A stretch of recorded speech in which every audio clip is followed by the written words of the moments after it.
Hey everyone, welcome to Make Money Math Time, the place where we do math to make money. So if you like either of those, subscribe, hit the bell icon, and you'll be notified every time we upload new content. Today we are tackling the cost of going to a laundromat versus doing laundry at home. This has been a fun episode for me personally because in researching I actually found some habits of mine that I'm absolutely going to change now that I have the information. So the hypothesis for this episode is that doing laundry at a laundromat is going to cost more money than doing laundry at home. But let's find out. So this is a tricky one because everyone's laundry habits are different, so I encourage you to download the spreadsheet in the description, plug in your own numbers, and find out just how much you're saving by doing laundry at home. All the work's done for you, you just got to plug in your own numbers. Before we dive into the math, there's a few assumptions we need to identify.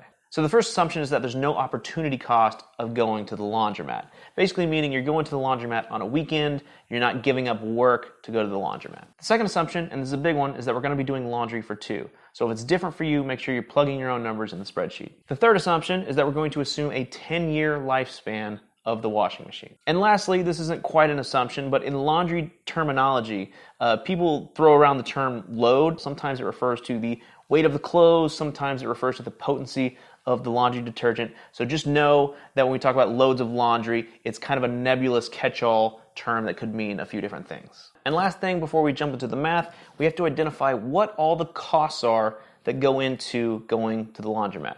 So you have the cost of the washer, the dryer, the detergent, fabric softeners if you use those, and then lastly, the cost of transportation to and from the laundromat. We saw in a previous episode that the average car costs 20 cents for every mile it drives. If you're curious about how we found out that number, check out that episode. It's good stuff, and it applies to basically every time you leave the house. Okay, let's do the math. So again, like I said, a lot of variables here. Please plug in your own numbers and follow along. So if we're going to the laundromat, we need to know the frequency in which we're going. And I'm going to say that we're going just about every 2 weeks. For a couple, this seems reasonable. For a family, it could be more often than that. The prices at my local laundromat range from $3 for what they call 2 loads to $9 to what they call 10 loads. Now I'm going to assume for a couple, you're probably spending about $3 on whites, $4.25 on lights, and $6 on darks. Again, plug in your own numbers and this will be tailored to exactly how much you're spending. But for me, this means $13.25 per trip to the laundromat. Moving on to detergent. Now recently I've been using Tide Pods because they're simple and there's no mess,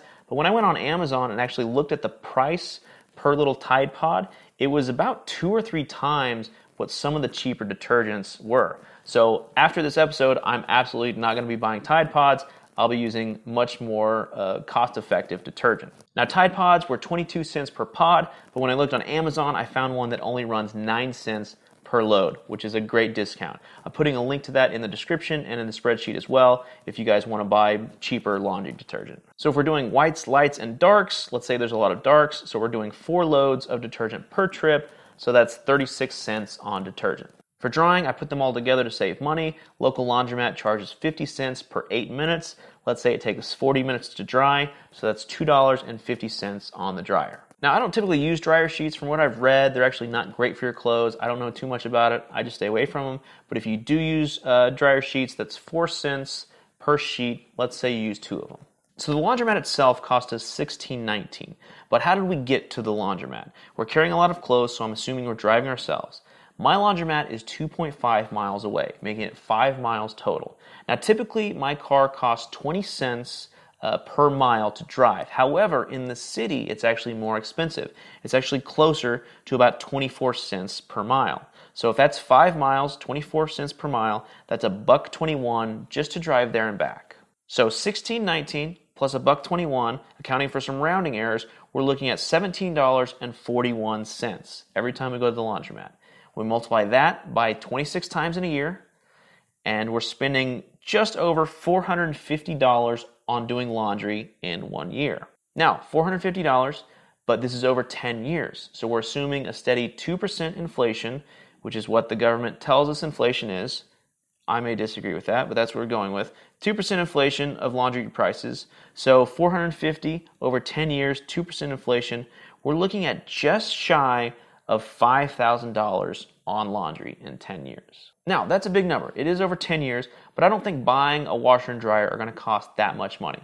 And again, keep in mind that we are doing laundry for 2 people here, so this cost might be higher for a family, cost might be lower for a single person. All right, so we have our number to beat, and I think it should be pretty easy. Now, one thing that's important to note when buying appliances is that there are sales on appliances all the time. Every Memorial Day, President's Day, every obscure holiday, there's going to be a sale on appliances. So do not buy appliances at full price. Wait a month or two for a sale. That said, when I go to HomeDepot.com right now, I look at some highly rated affordable washer and dryers. I'm looking at $614.75 for a washer, $517.33 for a dryer. So that totals just over $1,100. Now, if you're really trying to save money, and this is something I did not know before researching this episode, is that they actually sell portable washers and dryers that only run about $200. Now, the catch is they're only about a third the capacity, the size of traditional washers and dryers. So it's really good for college kids or someone living in a crowded city with not a lot of space. But if that's you, you're going to be doing laundry a little bit more often, but you're going to be saving a whole lot of money. The life expectancy is probably a little less than traditional washer dryer, but at $200, it's going to be cheaper to buy another one than hire a repairman to come out and fix your washer. So if you were to buy a portable washer and dryer, you're only going to spend about $540 total, which is great. I'm going to include a link to that in the description and on the spreadsheet. And that's a little less than half the cost of a traditional washer and dryer. But for this example, we're going to go with a traditional washer and dryer. So we're going to say after tax and interest, we're spending $1,225. Now that's money that's all up front, right? Even if it's a payment plan, 6 months, 12 months, it's not over the 10-year lifespan. So that's money we could be investing otherwise. So let's see how much money we're missing out on by spending that money on the machines. Now, if we assume conservative 6% a year, after 10 years, and we pay our capital gains tax, we're missing out on $720 that we get if we invested. I also think it's important to note at this time that after 10 years, these washers and dryers won't have any resale value because they're so old and no one's going to buy them on Craigslist or anything like that. So we have our upfront costs, the cost of the machine, the cost we're missing out on by those investments. Now let's talk about the repeating costs. First up is the detergent. Now what's going to happen if we're doing laundry at home? If they're actually going to be doing laundry more often, but we're going to have less clothes each time, right? So for this illustration, for 2 people, I'm going to assume that we do laundry every week and a half.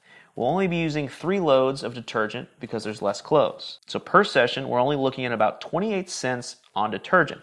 But over the year, it actually balances out to be the same amount as if we went to the laundromat, $9.72. And what other costs are we looking at? Well, there's water and electric, right? Those might be negligible, but let's jump into the math and find out. So it says that washing machines use 15 to 45 gallons per cycle. If we're doing 3 cycles, whites, lights, and darks, so we can assume 90 gallons. For me, living in Austin, the city charges $9.25 for up to 11,000 gallons of water, making it 0.08 cents per gallon times our 90 gallons. That's about 8 cents for 3 cycles, or $2.62 per year. It's pretty negligible. But as far as electricity goes, they say an average family of 4 uses $115 per year on laundry. So if we're doing laundry for 2 people, we cut that in half. We're looking at $57.50. That's a little bit more substantial. One thing to note also is that the dryer is using about 90% of the electricity. So if you're really trying to cut costs, it would be worth hanging clothes on the line versus using a dryer. And lastly, let's not forget those dryer sheets. 4 cents a pop, we're saying 8 cents every time we do laundry. So what does that annual number come out to be? We're looking at $71.94. But remember, this is happening over 10 years. So we have to account for that inflation. After 2%, 10 years, we're looking at just under $800 per year. So that plus the purchase of the washer dryer is about $2,000. Let's not forget about the money that we're missing out on by not being able to invest. That's good savings. That's not a massive amount, but over 10 years, that's about $2,000. That's $2,000 to pay for repairs. It's also $2,000 to invest in stock. And again, everyone's habits are different, but I really hope you plugged in your own numbers and found out just how much you personally can be saving by doing laundry at home. So I think one important thing to discuss as well is that when I went into the spreadsheet and adjusted these prices for a single person, the savings understandably was a lot less. We're looking at something closer to $160 on the year versus over $200. So I think there's 2 important takeaways. One, again, going back to those portable washer and dryers, they seem like a really good option. And 2 is that we're doing laundry in our own apartment.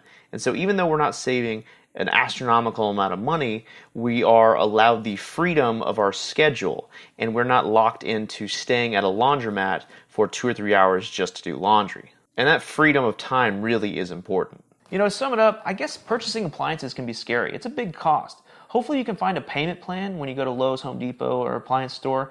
Instead of dropping that $1,100 up front, hopefully you can be doing something like $200 a month. Again, I don't think you should be financing it, but if you can find a payment plan, that would be great. And like I said, if you're a college kid or living in a cramped city, those portable washers and dryers really seem like a good deal. Well, this is this episode of Make Money Math Time. I hope you guys liked it. This channel is still very new, so please comment below. Let me know what you like, what you don't like, what you want to see in the future. Subscribe, hit the bell icon, do all that good stuff, and tune in every Monday where we do math to make money.